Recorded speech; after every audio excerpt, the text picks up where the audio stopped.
मुख्यमंत्री माझी लाडकी बहीण योजना या योजनेच्या संदर्भात बघा प्रचंड लाखोच्या संख्येत लाभार्थी आहेत की ज्या लाभापासून अजूनही वंचितच आहेत। तर त्या लाडक्या बहिणीच्या संदर्भात आपण इथून पुढे हा मुद्दा अगदी स्पष्टपणे ठामपणे मांडून ठेवणार आहोत, तो म्हणजे लवकरात लवकर फेर तपासणी शासनाने चालू करावी। बघा फेर तपासणीच्या संदर्भात पहिलं तर तुम्हाला एक उदाहरण सांगतो आहे की शासन म्हणजे राज्य शासन फेर तपासणी करण्याच्या संदर्भात सकारात्मक आहे की नाही, तर त्याचं उत्तर आहे होय। मग फेर तपासणी का बरं सुरू होत नाही आपली? कारण की फेर तपासणी जी आहे सुरू होण्यासाठी काय काय करणं लागेल हे महत्त्वाचं। म्हणजे फेर तपासणी म्हणजे काय होणार मी थोडक्यात सांगतो। ज्या लाभार्थ्यांचा लाभ बंद झालेला आहे पण ते लाभार्थी पात्र आहेत, मग ते खरंच पात्र आहेत का ते तपासलं जाणार। मग तुम्हाला नेमकं काय तपासलं जाणार? उदाहरणासाठी एखाद्या लाडक्या बहिणीकडे 4 चाकी गाडीच नाही आहे, बरोबर, पण तरी त्या लाडक्या बहिणीचा लाभ जर बंद झाला असेल तर त्या लाडक्या बहिणीला परत संधी मिळणार की माझ्याकडे गाडी नाही आहे असं सिद्ध करण्याची।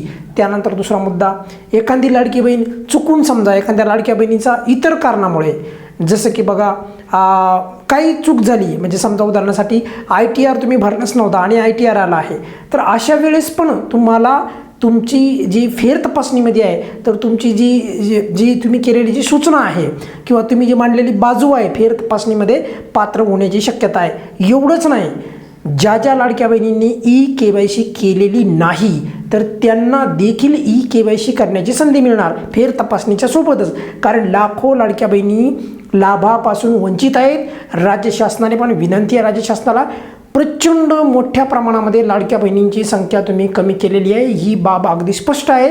तर त्यामुळे लवकरात लवकर फेर तपासणी चालू करा आणि लाडक्या बहिणींचा लाभ वाढवणं तर दुसरी गोष्ट आहे, पण लाडक्या बहिणींची संख्या मात्र नक्की कमी झालेली आहे। बघा एक मुद्दा आपण अगदी स्पष्टपणे मान्य केला पाहिजे, राज्य शासन लाडकी बहीण योजनेच्या माध्यमातून चांगलं काम करत आहे, यामध्ये कोणाच्या मनामध्ये शंका नाही। पण मात्र फेर तपासणी कधी करणार? ज्या लाडक्या बहिणींनी EKYC केलीच नाही त्यांना EKYC करण्याची संधी कधी देणार? तर ह्या सर्व गोष्टी ज्या आहेत फेर तपासणी जेव्हा सुरू होईल तेव्हा एकत्रित होतील। मग आता तुम्ही म्हणाल की नेमकी फेर तपासणी होईल तरी कधी सर? तर त्याबद्दल पण आता बघा बोलतो मी। हे बघा, पहिलं तर लाखो लाडक्या बहिणी जे आहेत लाभापासून वंचित आहेत आणि वेगवेगळ्या लोकप्रतिनिधींनी पण हा मुद्दा स्वतः मुख्यमंत्र्यांच्या पर्यंत पोहोचवलेला आहे की फेर तपासणीची गरज आहे आणि स्वतः मुख्यमंत्र्यांनी पण सांगितलेलं आहे आम्ही EKYCचा विंडो म्हणजे EKYC पोर्टल चालू करायला तयार आहोत। मग आता जर तुम्ही तयार असताल तर मग लाडक्या बहिणी पण तयार आहेत EKYC करायला, मग चालू करा। स्वतः राज्याच्या महिला बालविकास मंत्री अदितीताई तटकरे यांनी पण सांगितलं होतं, त्या काय म्हणाल्या होत्या की आम्ही फेर तपासणी करणार आहोत। मग आता कधी करणार आहोत? तर त्यांनी सांगितलं की जे 14,000 जे पुरुषांनी लाभ मिळवला तर त्यांच्याकडनं वसुली केल्याच्या नंतर मग ते तर 5 वर्ष चालेल तुमचं। तर असं नाही व्हायला पाहिजे, फेर तपासणी लवकरात लवकर चालू करा आणि ती फेर तपासणी पुढील 2 महिन्याच्या आतच व्हायला पाहिजे।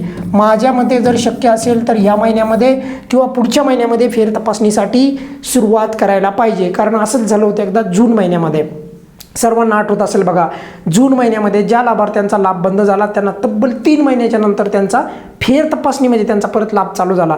मग अंगणवाडी सेविकेच्या द्वारे त्यांची फेर तपासणी झाली, वेगवेगळे तुम्हाला सर्वांना ते माहिती आहे, त्यावेळेचे अपडेट तुम्हाला आठवत असतील। तर त्याचप्रमाणे बघा यावेळेस जवळपास 92 लाख लाभार्थ्यांना जर का तुम्ही लाभापासून वंचित केलं असेल, काही ठिकाणी अपडेट येत आहेत की 80 लाख लाभार्थ्यांना अपडेट केलेला म्हणजे हे केलेलं आहे, अपात्र केलेलं आहे। एवढा मोठा लाभ तुम्ही जर का लाभार्थ्यांचा जर काढत असताल एवढी मोठी संख्या, तर या योजनेला आणून काय फायदा आहे? या योजनेचे जर एवढे लाभार्थी जर कमी करायचे होते तर नक्कीच काही पात्र लाभार्थ्यावर अन्याय झालेला आहे। मग अगदी स्पष्ट आहे त्याच्यामधून, ते कसं मी तुम्हाला परत सांगतो आहे, EKYC जर पोर्टल चालू केलं तर लाखो लाडक्या बहिणी जे आहेत त्यांना KYC करता येते। त्यामुळे KYC पोर्टल चालू करण्यासाठी लाडक्या बहिणी वाट पाहत आहेत की कधी सरकार EKYC पोर्टल चालू करते, कधी या विभागाच्या मंत्री EKYC पोर्टल चालू करण्याच्या सूचना देतात। लाडक्या बहिणी वाट पाहत आहेत। त्यानंतर बघा खूप महत्त्वाचा मुद्दा, फेर तपासणी जर झाली तरी एखाद्या लाडक्या बहिणीला जर समजा कागदपत्रामुळे जर का समजा लाभ बंद झाला असेल, प्रचंड ठिकाणी लाडक्या बहिणींना विचारलंय रेशन कार्डची झेरॉक्स अपलोड करा, काहींना विचारलंय आधार कार्डची झेरॉक्स अपलोड करा। फेर तपासणीमध्ये तशा सर्व लाडक्या बहिणींचा लाभ चालू होईल बघा। पण कधी होईल? फेर तपासणी चालू झाल्याच्या नंतरची घटना आहे. त्यामुळे राज्याच्या महिला बालविकास मंत्री अदितीताई तटकरे यांना विनंती आहे की ताई, फेर तपासणी लवकर चालू करा. 14,000 लोकांचे तुम्ही पैसे कधी वसूल करणार? ते कधी येणार तुमच्याकडे? त्याच्यासाठी किती वेळ लागणार? असं करून करून मध्य प्रदेशमध्ये असंच झालं बघा.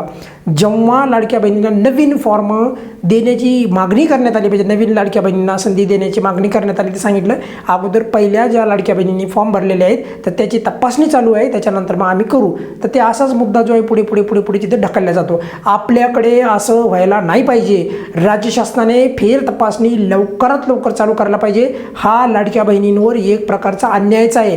ज्या लाडक्या बहिणी अत्यंत उत्सुकतेने, अत्यंत तळमळीने वाट पाहतात, आम्हाला आमचा लाभ अपात्र केलेला आहे, पात्र असून पण, तर फेर तपासणी कधी चालू होईल त्या संदर्भात शासनाने लवकर अपडेट येईल. पोर्टल ई-KYC पोर्टल लवकर चालू होईल. एकल लाडक्या बहिणींना ई-KYC करण्याचा ऑप्शन लवकर येईल. कागदपत्रे अपलोड करण्याचा ऑप्शन पोर्टलवर उपलब्ध होईल. सध्या नाही करतायत अपलोड. जर तिथे जर उपलब्ध असला तर कागदपत्रे अपलोड होत नाहीत. तर या ज्या तांत्रिक बाबी आहेत, काही लाडक्या बहिणींना 4 चाकी नसून पण 4 चाकी त्यांच्या याला आलं आहे, फॉर्मला आलेला आहे. तर हे फेर तपासणीमध्ये क्लिअर होणारे मुद्दे आहेत. तर त्यामुळे राज्य शासनाने फेर तपासणी लवकर चालू करावी. लाडक्या बहिणी प्रचंड वाट पाहत आहेत. तर या गोष्टीसाठी म्हणजे फेर तपासणीसाठी बघा, वेळ पडला तर हे 3-4 महिने पण खाऊ शकतात या मुद्द्यासाठी. पण माझ्या मते जर लाडक्या बहिणींना न्याय द्यायचा असेल तर लवकरात लवकर फेर तपासणी चालू करायला पाहिजे. या व्हिडिओमध्ये आपण इथेच थांबूया. जोपर्यंत फेर तपासणी चालू होत नाही तोपर्यंत आपला हा मुद्दा जो आहे आपण इथून पुढे पण लावून ठेवणार आहोत. त्यामुळे कोणाच्या मनामध्ये त्याबद्दल शंका नसायला पाहिजे. आणि नेहमीप्रमाणे राज्य सरकार सकारात्मक आहे लाडक्या बहिणीच्या बाबतीत.